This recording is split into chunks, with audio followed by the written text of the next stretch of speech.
I'm married to a man who is 22 years older than me, and I know that the first thing people will think is gold digger, but I'm a proud gold digger.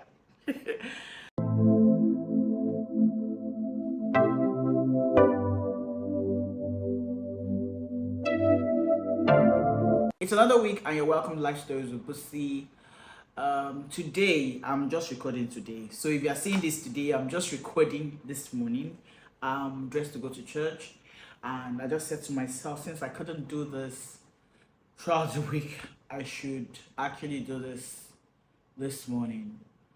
So I hope I'm able to finish editing, and then you have this today. I didn't want to leave you hanging or anything. I just wanted to make sure that this story is out because I know that you'll be waiting and all that. If I'm able to do this today, I'll really be happy, right? I'll really be happy that I did this because it means that I'm going out of my way to push this out.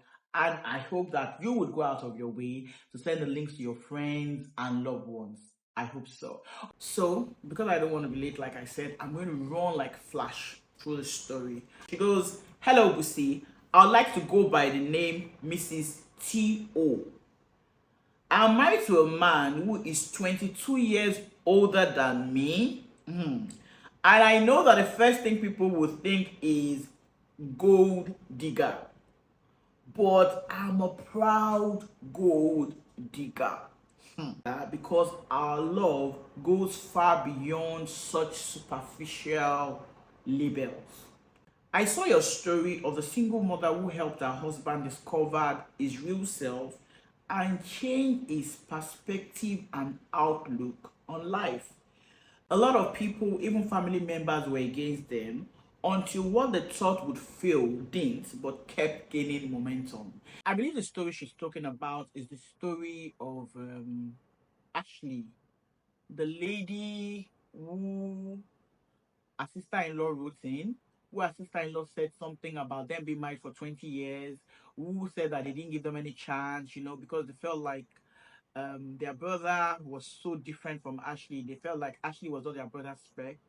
And they said that they were words and opposites. And then they found out later that Ashley had a good heart. I believe that's the story that she's talking about. I'll find the link of that story. I'm not sure now. I think we told that story like 2-3 weeks ago. I'm not sure now, but I'll look for the link of the story and I'll put it up there so that you can see the story if you've not seen it.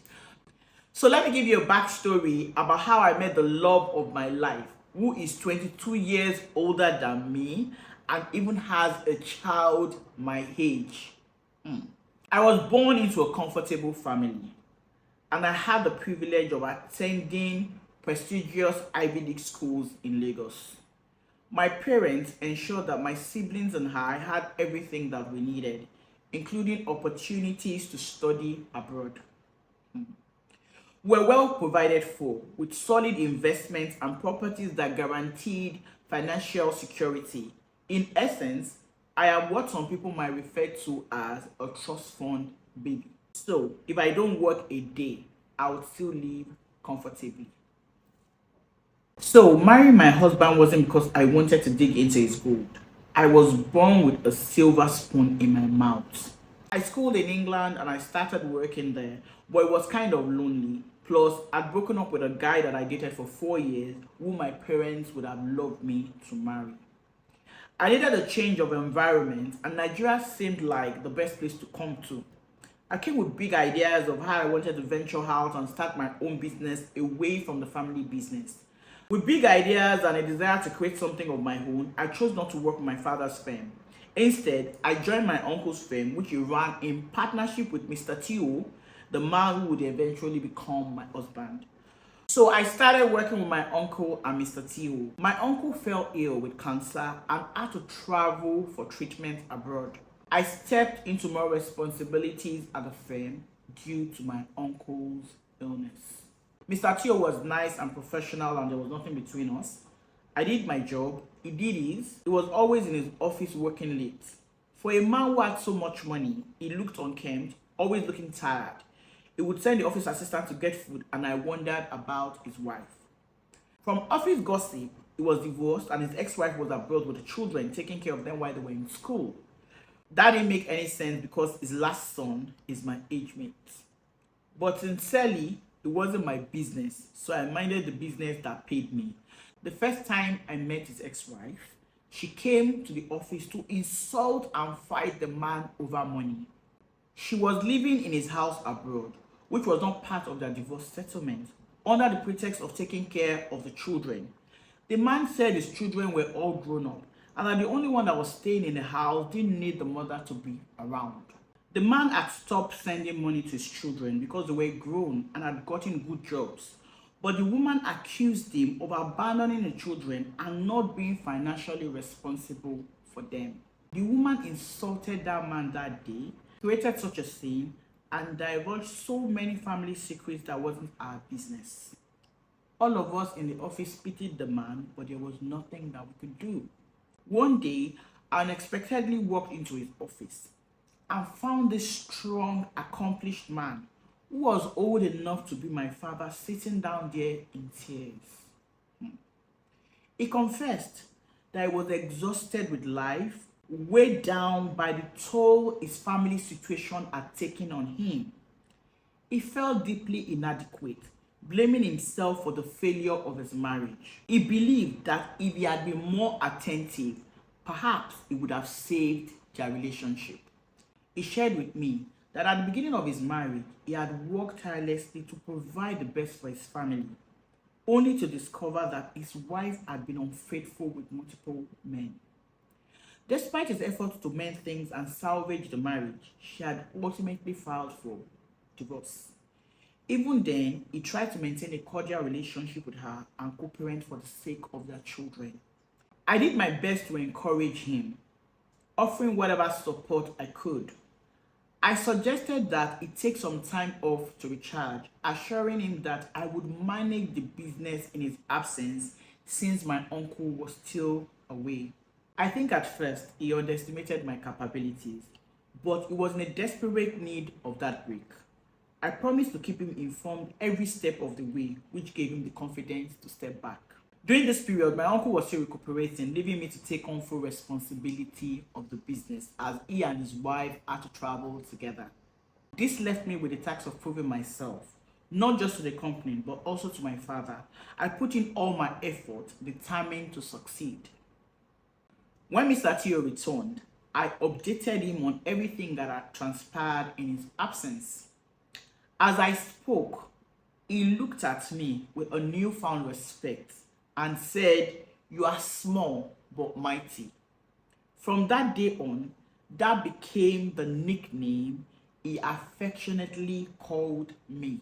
He began to relax more around me and would playfully tease me about staying late at the office on Friday nights, saying that I should be out rocking the town with my boyfriend.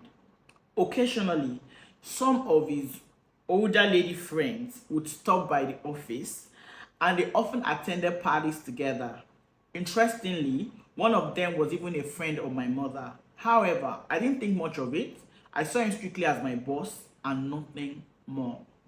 He became comfortable with me, and because we're in the same office, went for the same meetings, we spent more time together, we discovered how much we enjoyed each other's company. Despite the age difference, he was young at heart and always eager to explore new things. I encouraged him to step out of his comfort zone and experience life differently. In time, our bond deepened and we realized that we were in love and wanted to be together. However, my parents were strongly opposed to the relationship. To them, everything about it seemed wrong. He was nearly my father's age, a divorcee with grown-up children, and his youngest child was even my age mate. They believed that he had charmed me somehow. Meanwhile, his ex-wife accused me of being the reason for their failed marriage, insisting that our affair had begun before I returned to Nigeria. People who don't know my background call me gold digger. We have heard so many things. To sum it up, we've been married for almost 17 years, and it has been the most beautiful journey with a man who is intentional in every aspect of our relationship. He is kind, gentle, and loving. And he makes it clear that he believes that I'm the best thing that's ever happened to him. To this day, he treats me with a level of adoration that is truly rare. We have 2 additional children, The older children are at peace with me because they see their father is happy. Together, we purchased my uncle's share of the business and have since built it into a formidable enterprise. He's retired now, and I'm the one running the business. What's my point? It's that everything isn't always as it seems. Some of us marry older men out of genuine love and nothing more. Love isn't a one size fits all experience. While there are indeed people who may marry for opportunistic reasons, age should not be the yardstick by which we judge the sincerity of someone's love. Thank you, Mrs. Steele, for sharing your story with us. Your story challenges, the stereotypes surrounding relationships where there is significant age differences, between the couples involved. Because most times, such relationships, when people talk about it, they see either the man as a gold digger or the woman as a gold digger. But we know that it's common in our society when a man marries a girl that is younger, way younger, they'll call the girl a gold digger. They will tell you that the girl has come to reap where she did not sow.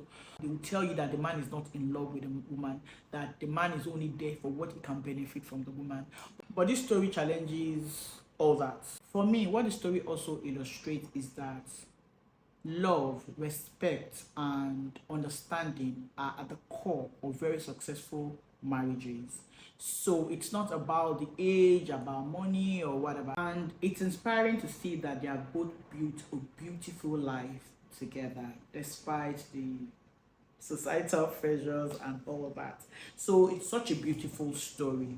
I remember that someone once told me a story similar to this, and in our own case, it's a lady. She got involved with this man who was, I think, the man was like 15 years older than her, and the man was in love with her, wanted to marry her, but the man was, quite advanced in age. And so she spoke to her parents. Her mother especially was against it. Her mother was like, never. You can never marry a man that is your father's age mate. However, this man is going to die very soon. This man that has grown up children, how are you going to cope? You're going to be saddled with one old man. They said to her that, no, you cannot marry him. The man was divorced. The man was divorced and said, no, you cannot marry him. He's a divorcee. The man is old. This. By the time you're just starting life, you'll be getting old. You'll be saddled with, taking care of an older man, things like an elderly man, things like that. So her parents refused for her to get married to that man, and so she didn't get married to the man, and the man left. She got married to this young man, and that marriage lasted for just 2 years, and they ended the marriage. She got involved with another man, and the man died, like, I think, in the space of like a year when they got together. She was even pregnant when the man died. So from the two relationships, I think she has like 3 children. I think the most painful part for her was some years later she traveled and she met this man, the man that was older than her with 15 years. Met the man again, and the man this time around, the man was married to a younger girl too, who had, I think she had twins. And then she was looking at it, like, she met the man was still good. I mean, this was the man that her mother had told her that your husband will just die before you. If you're marrying an old man, the old man will just die before you. The old man just wants you to be a caregiver by taking care of him when in his old age. But it turns out that this old man, when she met the guy again, the man was still looking very good and all that. She had married one man that had died. You understand? Who was a younger guy who had died, but this old man was still alive, even has children, has twins and everything, and man was fine. The funny part about it was that even her mom that had said that somebody was going to die, that she wanted to marry a man that was going to die early, the mom also had passed. So she met this guy again, and she saw the guy and she thought to herself, this would have been my life, but I mean, life happened. And I told her not to think about it, that the relationship too might not have ended well, you understand? So life happens and things happen. But what I'm trying to say is that we shouldn't judge people when we don't know their stories, because people find love in the most interesting places. So thank you very much, Mrs. Teo, for sharing your story again. Guys, what do you think about this story? I'll be in the comment section. Let us discuss. So next time when I come your way again, my name remains Busola David. Bye.